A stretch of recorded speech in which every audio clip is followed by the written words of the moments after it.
दोस्तों नमस्कार, colonel Ajay CO Ajay astro money group first global astro finance digital channel से आपसे मुखातिब होता हूं। आज 23 जुलाई सन 2023। दोस्तों, रूस द्वारा काला सागर अनाज समझौता भंग करने से सूरजमुखी तेल यानी सनफ्लावर ऑयल एवं गेहूं की कीमतों में अंतर्राष्ट्रीय बाजारों में शानदार तेजी दर्ज हुई है। जानिए पूरी रिपोर्ट विस्तार से। दोस्तों, अजय एस्ट्रो मनी गुरु देश का पहला चैनल 42 कमोडिटीज 5 मार्केट पर लगातार अपडेट और विश्लेषण आप तक पहुंचाता है। दोस्तों, हम वर्तमान ही नहीं भविष्य का भी करते हैं सटीक आकलन। आपको याद होगा, लगभग 1 महीने पहले हमने आपको अग्रिम विश्लेषण देते हुए कहा था कि जुलाई के मध्य में जियोपॉलिटिकल टेंशन बढ़ सकता है और इसका असर खाद्यान्न एवं ऑयल सीड्स यानी तिलहन पर पड़ सकता है। वैसा ही कुछ देखने को मिला।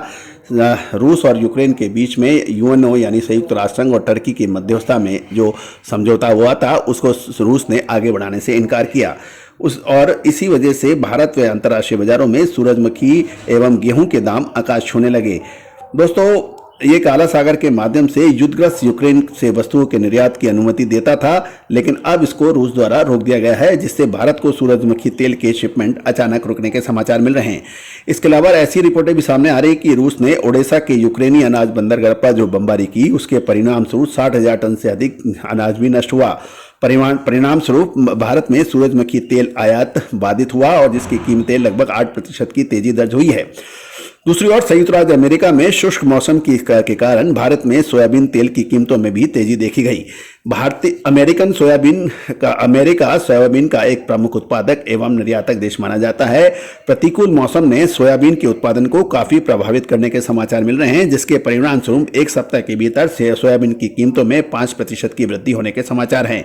भारत सूरजमुखी और सोयाबीन दोनों तेल का एक पूरे विश्व में प्रमुख इंपोर्टर होने के नाते इन अंतर्राष्ट्रीय डेवलपमेंट के ऊपर अब विचार कर रहा है। वनस्पति तेल और ब्रोकरेज के सभी नेशनल और इंटरनेशनल ब्रोकर्स अब इसमें चिंता जता रहे हैं कि अगर रूस अनाज सौदा नहीं बढ़ाता है तो सूरजमुखी तेल की कीमतें और बढ़ सकती हैं। इसके अतिरिक्त पिछले वर्ष की तुलना में खाने पकाने के तेल की कीमतों में गिरावट के बाद तेल की खपत में वृद्धि के साथ चालू वर्ष में सूरजमुखी तेल की मांग 3 मिलियन टन तक पहुंचने की उम्मीद है, जो पिछले साल 2.3 मिलियन टन थी। यानी 2.3 मिलियन टन से बढ़कर 3 मिलियन टन तक इसकी खपत बढ़ने की भी उम्मीद लगाई जा रही है।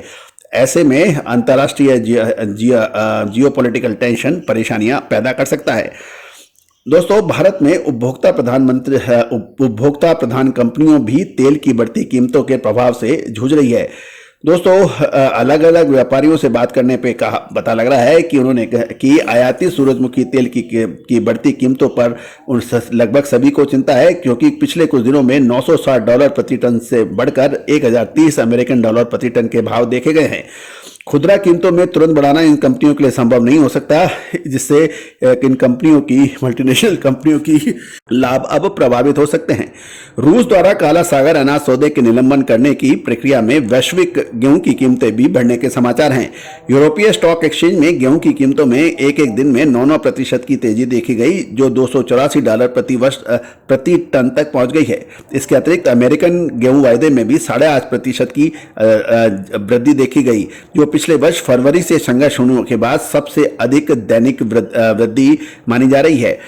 गौरतलब है कि अगले 3 से 4 महीने गेहूं की कीमतों में 15% की बढ़ोतरी होगी, जिससे भारतीय खाद्य तेल उद्योग की चिंता बढ़ जाएगी।